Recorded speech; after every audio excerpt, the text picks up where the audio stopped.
Ito, very challenging to, I think. Kasi both girls. Try natin mag-lifting. Oh my gosh. Kaya naman. Yung idea ng lift is magka-cartwheel, tapos mag-i-inversion. So parang naka-handstand ka kay Sofia. So Sofia yung magli-lift. Very good. Kaya? Kaya, Jasmine. Ready, try na natin siya with the shoes. Kinuha lang namin ang aming jazz Yes. shoes, di ba? Ito yung shoes namin for this routine. Nag-a-add to ng challenge for us. Sobra, kasi iba din yung medyo nakatingkayad ka when you Yes. dance. Remember lang, when doing legs, always lock your knees and point your toes dyan sa shoes na yan. Dancer na po talaga ako.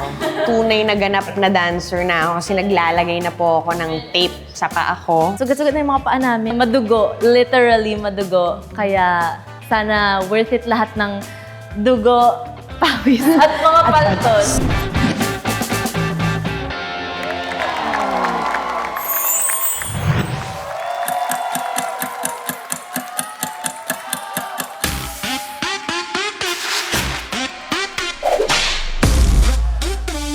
Are you ready? All you people look at me like I'm a little girl. Well, did you ever think it'd be okay for me?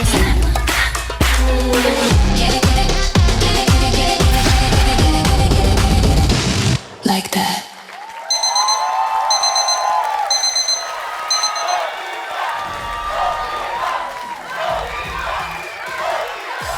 Jazz performance with Jasmine Curtis and Sophia of Kaya.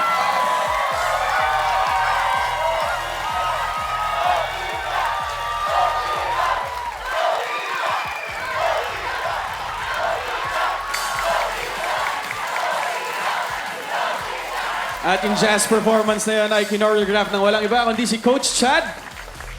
Coach, maraming salamat. Ray, kamusta yung naging performance ng Jazz Girls natin for tonight? Nung umpisa, very sexy and fierce yung performance. And nakakonect agad kayo sa audience. Napaka-sexy nung prod. Pero syempre sa huli, may mga pangyayari na hindi naman natin inaasahan. Pero okay lang yun. Kasi ganun talaga yun. Ang importante is hindi kayo nagpatinag. Tinuloy niyo yung prod. So minsan, nangyayari yun, pero show must go on. And pinakita nyo pa rin yung kumpiyansa and yung dedication nyo para tapusin yung prod. So, proud pa rin ako sa inyong dalawa. Thank you, Ray. Thank you, Ray. Coach Jay? Ako una sa lahat, nakita ko yung skills ng dalawa, yung lines. Hindi madali na sumayaw na naka-heels kasi kailangan ng stability and control. Pero silang dalawa, sabihin na natin, nakita ng iba na may mali and then yung nag-handstand si Just kay Sofia na bila siya napaluhod. Kung sa iba mangyayari yon, hindi na nila alam ang gagawin nila. Pero nakaland pa rin. Pwede kasing hindi mo siya ma-land ng maayos eh. Pero nung nag-land naman siya ng maayos, so hindi siya naging problem. So anytime, kahit sobrang perfect mo na, pwede ka pa rin magkamali. Okay lang magkamali. Basta lumalaban ka pa rin. Salamat po. Thank you, Coach. Yan. Gusto ko lang maintindihan si Sofia kung saan siya nang gagaling sa emotion niya ngayon. Pwede mo bang i-share yan? I feel like I failed my partner and my coach. Bakit ganun yung naramdaman mo sa performance mo ngayon? Kasi I feel like we did a lot, more than a lot during rehearsals. And dito pa talaga nagkamali or nag-fail.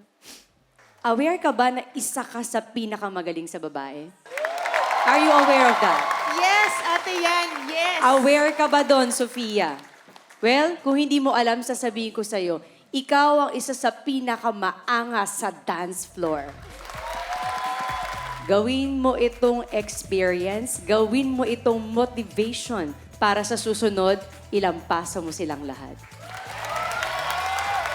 And for Jasmine, nagulat ako ha. Kasi on the previous mga interviews mo, sinasabi mo na nag-train ka para sumayaw but hindi talaga ikaw itong pagsasayaw na ito.